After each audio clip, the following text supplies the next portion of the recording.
So what's up, guys? For some of you who read the blog at thebriandrakeshow.wordpress.com, or even easier, just go to the website briandrakeshow.com, and it's right in the middle of the blog button. You know that I post things about apologetics, about truth, about logic and reason and illusions and ministry and all these things kind of wrapped into one. But I thought that something that would be even more useful for you, that you could kind of take on the go with you and make it quick and use, is this video blog.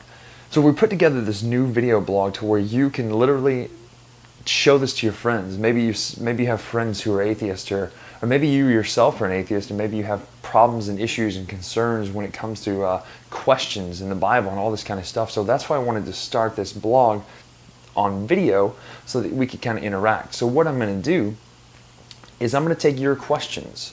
Now, we'll dive into other topics every week, but I want to take your questions. If you have a question, if you have a concern, I want to hear about it, and we'll take it, we'll read it on the show, and we'll do all this kind of stuff to where we can answer those questions that you have. Some of the things, maybe it's something you've never thought to ask before, or maybe it's something that's been bugging you for a long time. Either way, we're going to take them, we're going to read them on the show, and hopefully give you a good answer to the questions that you've been looking for. So starting this week, one of the things that I hear most often, and it's a problem, is because people will say things that they hear other people say without any facts to back them up. It's just almost like a game of telephone. Christians get accused of a game of telephone a lot, and we're actually going to look at that analogy a little bit later. But what happens is somebody will read something on the internet, or they'll read something in a book by a famous author, and they'll just take it as gospel truth without actually doing the evidence, doing the work to find out if anything that this person is saying is true or not. Number one thing I hear, you ready for this? This is the number one thing I hear that people say and take as gospel truth without any evidence for it. In fact, the evidence is 100% in the opposite direction. This is it. You ready? That the New Testament, or the Bible, but mostly the New Testament, has changed over the years from the original. Sounds fair, right? I remember when the Da Vinci Code came out, there was a girl who was reading it who was a friend of mine. She was raised in church. And she goes, well, it makes sense. It had to have changed. It can only have changed. It doesn't make sense for it to stay the same. No evidence. Nothing but reading a fiction book by a guy named Dan Brown. A novel. Fake. Yet she was willing to throw her entire worldview away based on something with no evidence.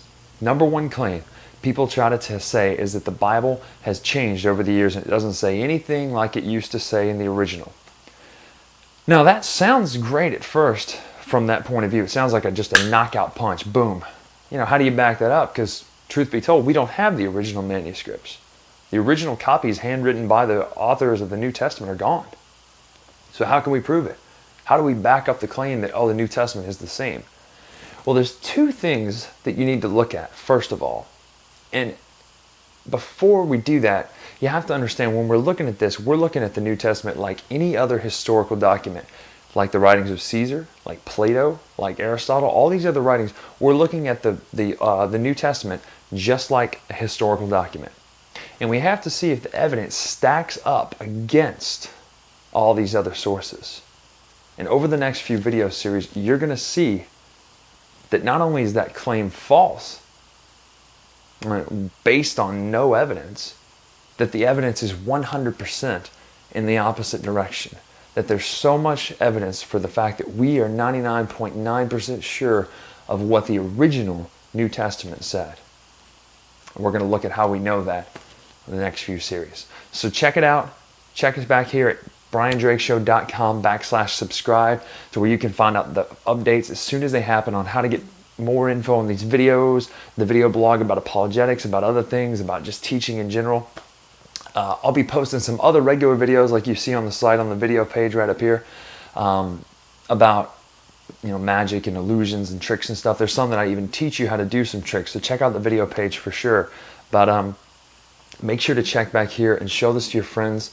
Send in your questions. That's what I want to see, is your questions, your comments, your concerns. So until next time, we'll see you.